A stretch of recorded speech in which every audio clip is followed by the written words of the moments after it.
Did John Dillinger become a criminal, or did America, broken by the Great Depression, create him? Midwestern America, 1933. Banks crumble, breadlines stretch for blocks, and hope feels like a rumor. Out of this dust-choked despair storms a man who robs the rich not with spreadsheets, but submachine guns.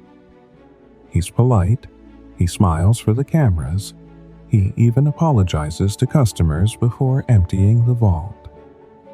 His name will freeze headlines in typewriter ink. John Herbert Dillinger. To some, he's a monster. To others, a folk hero with a fedora. In an age when ordinary citizens lost everything, Dillinger stole back a sense of power. His story is not only one of bullets and bravado, it is about America's complicated love affair with the outlaw. Born June 22, 1903, Indianapolis. John was the restless son of a grocer. His mother died young. His father's strict hand couldn't tame the fire behind his grin. He quit school early, drawn to cars, girls, and mischief. Small-town boredom made rebels easily. After a petty theft arrest, Dillinger enlisted in the Navy to start fresh, but deserted within months. Back home, he robbed a local grocer with a friend, the Clark County job. Caught, convicted, and sentenced to 10 to 20 years. He entered the Indiana State Prison at 21.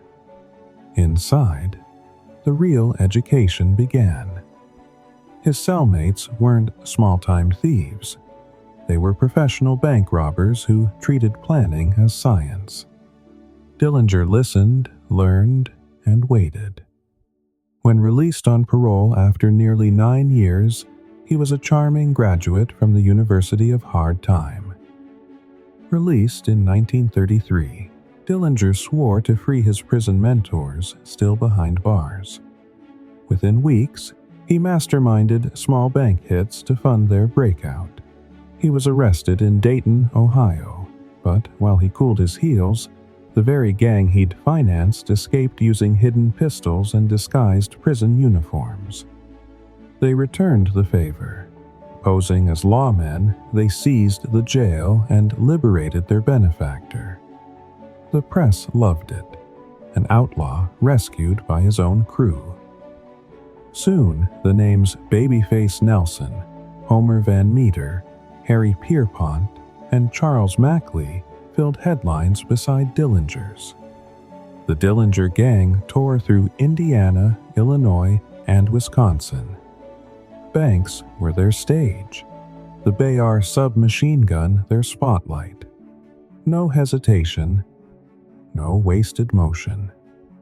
Dillinger's robberies averaged less than 2 minutes. By late 1933, the papers had their new sensation. While factories shut down and families starved, Dillinger danced across front pages like a movie star. He gave interviews, posed for pictures, even joked with reporters. The FBI, then still called the Bureau of Investigation, made him their prime target. J Edgar Hoover needed victories to justify his growing empire. Dillinger became Exhibit A in America's new war on crime. Bankers feared him. The public adored him. In small towns, people claimed he once returned cash stolen from honest depositors. Others swore he tipped waitresses $20 bills when most earned pennies. He turned a Tommy gun into a folk symbol. 1934. Crown Point Jail, Indiana. High walls, armed guards, considered escape-proof. Dillinger smiled at reporters. "I'll get out," he said. Weeks later, he walked straight through the front door brandishing what looked like a Colt pistol carved from wood and blackened with shoe polish. he locked the terrified guards in their own cells, stole the sheriff's Ford Vive 8, and vanished. The photograph of him lounging against that stolen car humiliated law enforcement nationwide. The FBI chased him across state lines, earning Hoover the very excuse he needed to turn the Bureau federal. April 23, 1934, Little Bohemia Lodge, Wisconsin. The gang was resting. An informant tipped the FBI. What followed was a nightmare. Agents fired wildly, killing a civilian and wounding others while Dillinger slipped into the dark forest unharmed. It was official. The government's war on Dillinger was costing innocent lives. Undeterred, he went under the knife. Plastic surgery and fingerprint acid burns to disguise himself. But fame is hard to hide. Even altered, his grin was unmistakable. Theater Trap, Chicago, July 22, 1934.